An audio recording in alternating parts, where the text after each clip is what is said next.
Good morning, everyone. This little segment, I guess, we'll be talking about tips for storytelling for leaders.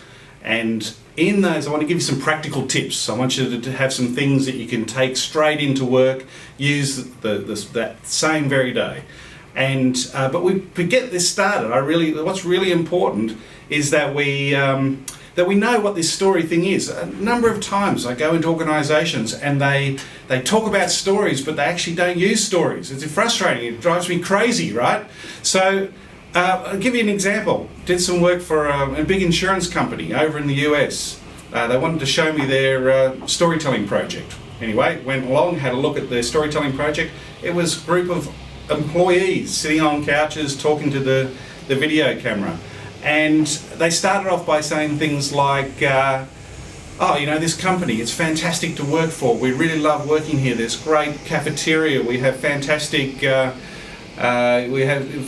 sort of life plans and insurance and all those things that go with working for this company.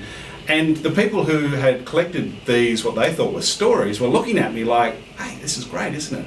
And I had to tell them, guys, it's not a story. Just because you're talking doesn't mean it's a story. A story actually has to have some key elements. And this is the first tip, because with this information, you will be able to spot stories, okay? Here it is, 4 things you need to look out for to know whether you've got a story. First of all, stories nearly always start with a time marker, right? As soon as someone says, just the other day, or on Tuesday, or in 1991, that's potentially a good chance that that is a story, a beginning of a story.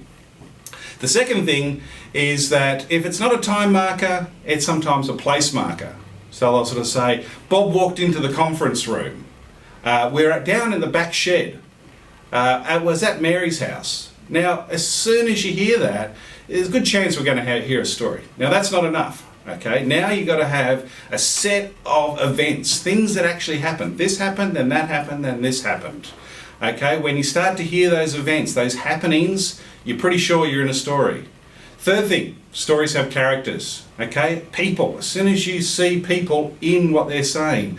Now, the best indicator is when you hear dialogue.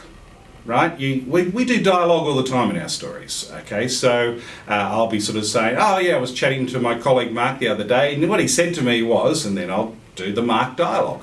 Now, you actually can't provide dialogue in any other way than in a story. So when you hear dialogue, you're in a story, okay? This helps you spot stories. And the last one is that, there has to be something in it which is a bit unanticipated, right? Like if I tell you a series of events and there's nothing there that you go, oh, okay, didn't realise that was going to happen. Well, it's not quite a story, it's just a series of events. So those sort of things, those 4 key points, you can start spotting stories. And I have to say, it's a bit of a curse as well as a benefit, because from here on in, you will see stories all over the place. You'll be spotting them left, right and centre, but without that key skill, you cannot use story work. Enjoy your storytelling.